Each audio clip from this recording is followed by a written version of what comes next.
कहफ में एक बहुत बड़ा फितना मेंशन है। क़यामत के करीब एक बहुत बड़ा फितना आने वाला है। क्या है वो फितना? सूरह कहफ में मेंशन है, याजूज माजूज। अब अल्लाह ने किसी भी बिल्डिंग की कंस्ट्रक्शन इतनी डिटेल में नहीं बताई, इवन काबा की कंस्ट्रक्शन इतनी डिटेल में नहीं है कुरान में जितनी याजूज माजूज की दीवार। क्या कहा अल्लाह ने कि जुल्करनैन अलैहिस्सलाम ने कहा कि जाओ लोहा लेकर आओ, तांबा लेकर आओ, कॉपर लेकर आओ, आयरन लेकर आओ। फिर पूरा तरीका बताया कि किस तरह उन्होंने बनाई वो दीवार। क्यों बता रहे हैं अल्लाह ताला? इसमें उलमा ने एक बड़ा जबरदस्त नुक्ता बयान किया। उन्होंने कहा है जितना बड़ा फितना उतनी ज्यादा प्रेपरेशन, उतनी बड़ी दीवार। समझ आ रही है आपको बात? याजूज माजूज से बचना है तो आम दीवार नहीं बनेगी, कंक्रीट की दीवार नहीं है। कॉपर और आयरन, आपकी सोच है ये क्या मिक्सचर होता है, पूरा एलॉय है। तो हम कैसे हिफाजत करते हैं अपनी आप के सामने?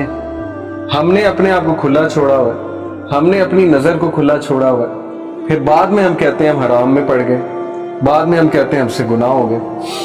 तो जितना बड़ा फितना उतनी बड़ी हिफाजत, उतनी बड़ी वॉल आगे लगेगी।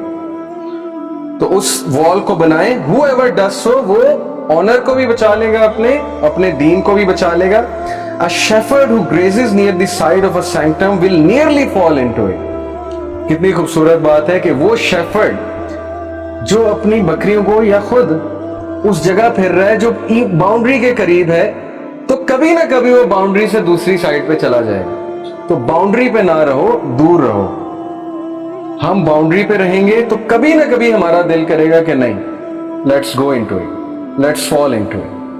यही वजह है हम गुनाहों की तरफ जाते हैं कि हम बाउंड्री पे रहते हैं, और वो भी हम एहसान जतलाते हैं बाउंड्री पे रह के अल्लाह पे कि मैं बहुत बड़ा काम कर रहा हूं। Verily every king has a sanctum and the sanctum of Allah is his prohibition. हर बादशाह का एक सैंक्टम, एक सैंक्टिटी है, और अल्लाह ताला सुब्हानहू व तआला का सैंक्टम क्या है? उसकी हुदूद जो उसने आपके लिए डिफाइन कर दी और आपने फॉलो करने। वला तक़रबुज़ ज़िना, जिना के करीब भी ना जाओ। अल्लाह की सैंक्टिटी है, अल्लाह ताला की बाउंड्री है। करीब ना जाने से मुराद यही है कि वो हरकतें ही ना करो, वो चीजों की तरफ ही मत जाओ जो अल्टीमेटली तुम्हें उधर लेकर जाएंगे। ह्यूमन नेचर है, इंसान फिसलता है। तो ये हदीस बहुत ही जबरदस्त हदीस है with regards to acting on the हुदूदुल्लाह। जो कोई अल्लाह की हुदूद को बहुत सीरियस लेगा, बचकर जिंदगी गुजारेगा। जैसे मैं अमेरिकन कंपनी में जब काम करता था, हमारी ट्रेनिंग हुई, मैनेजमेंट ट्रेनिंग, उसमें हमें एक फिलॉसफी पढ़ाई उन्होंने, जीरो इंसिडेंट फिलॉसफी। वो फिलॉसफी पढ़ के मैं हैरान रह गया कि देखिए ये रियल लाइफ में कितने केयरफुल होते हैं गोरे। वो फिलॉसफी ये थी, जीरो इंसिडेंट फिलॉसफी, कि आप सब वर्कर्स ने जो भी ट्रेनिंग वहां पे ले रहे थे, आपने जैसे ही एक्सीडेंट का चांस भी देखना है, आपने उसे रिपोर्ट करना। और मज़ा खेज तरीके से वहां रिपोर्टिंग होती थी, लेकिन वो करते थे। मिसाल के तौर पे अब मैं जहाँ पे काम करता था वहां पे वेल्डिंग भी होती थी, वहां पे कंक्रीट भी होती थी, वहां पे मेटल के पीसेस भी गिरते थे, वहां पे पानी स्पिल हुआ होता था, कीचड़ होती थी, फील्ड एरिया था। तो गोरे इतने केयरफुल हैं एक्सीडेंट्स के बारे में, जीरो इंसिडेंट फिलॉसफी के इतने कायल हैं कि थोड़ी सी कीचड़ होती थी वो उसको बैरिकेड कर देते थे चारों तरफ से, कि कोई अंदर ही ना जाए, क्योंकि कल को अंदर जाएगा, फिसलेगा, गिरेगा, टांग टूटेगी, कल को मसला होगा, हमारे लिए मसला होगा। थोड़ी सी हवा चली, तूफान नहीं आया, थोड़ी सी हवा चली, सारा काम रोक दिया। क्योंकि ऊंची ऊंची क्रेन्स होती हैं, आपको पता है, बूम्स होते हैं ऊंचे ऊंचे। तो वो क्रेन तूफान में अगर चल रही है, उसको लोअर नहीं किया तो वो हिल के पता नहीं एक्सीडेंट हो जाएगा। अभी एक्सीडेंट हुआ नहीं, थोड़ी सी हवा चली, काम रोक दिया कि नहीं। तो जब वो करें तो वो इंटेलिजेंस है। और जब इस्लाम कहे कि करीब भी नहीं जाना, तो हम एतराज करते हैं कि ये क्या, इस्लाम में हर चीज हराम है, ये भी हराम है, वो भी हराम है। वो अपने लिए इतनी चीजें हराम कर लेते हैं सक्सीड करने के लिए, डेफर्ड ग्रेटिफाइड पैटर्न लगाते हैं, ग्रेटिफिकेशंस को डेफर करते हैं ताकि मैं सक्सीड करूं। लेकिन वही चीज जब इस्लाम कहता है तो हम अल्लाह पे एतराज करते हैं, हम कहते हैं ये क्या, हर चीज हराम है दीन। तो इस्लाम से बड़ा जीरो इंसिडेंट फिलॉसफी का और कौन कायल है कि भाई वो चांस ही ना दो जिससे एक्सीडेंट हो, सीधी सी बात।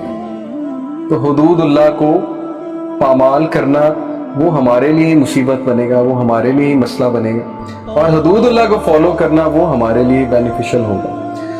اور لاسٹ حدیث انشاءاللہ اس کے بعد مغرب پڑھتے ہیں. The messenger of Allah sallallahu alaihi wasallam said, whoever seeks the pleasure of Allah by the displeasure of people, Allah will suffice him against the people. جو کوئی لوگوں کی ناراضگی مول لے کے اللہ کو راضی کر لیتا ہے تو اللہ تعالیٰ لوگوں کے ایجنڈوں سے, لوگوں کے ان سے میکینیشن سے, ان کی سازشوں سے اس کو بچاتا بھی ہے, اور عنقریب اللہ لوگوں کو بھی اس سے خوش کر دیتا ہے. لیکن whoever seeks the pleasure of people by the displeasure of Allah, Allah will leave him to the patronage of people. پھر اللہ اسے کہتا ہے کہ اب تم اور لوگ جانیں, تم نے لوگوں کو پلیز کرنا ہے مجھے چھوڑ کے, تو پھر ٹھیک ہے اب تم خود ہی اپنے مسئلے حل کرو. اور ایسا ہی ہوتا ہے کہ ہم لوگوں کو پلیز کرتے ہیں اللہ کو ڈسپلیز کر کے. لوگ حرام کہتے ہیں, ہم کہتے ہیں ہم بھی کریں گے. لوگ حرام کو فالو کرتے ہیں, ہم کہتے ہیں چلو کوئی بات نہیں, اللہ نے کچھ اور کہا, اٹس اوکے, ہم لوگوں کو فالو کریں گے. تو پیئر پریشر بہت بڑی چیز ہے, بہت مسئلہ ہے پیئر پریشر ہماری جنریشن کا, کیونکہ we just want to be نون.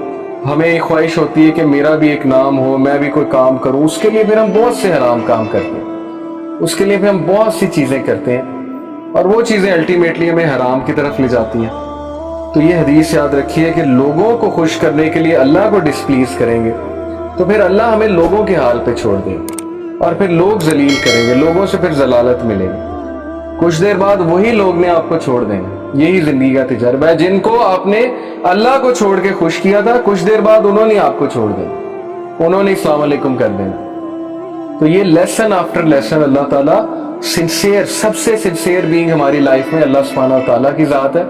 اس لیے to ignore such a being and to displease such a being is foolishness. اللہ تعالیٰ ہمیں اپنے آپ کو پلیز کرنے والا بنا دے.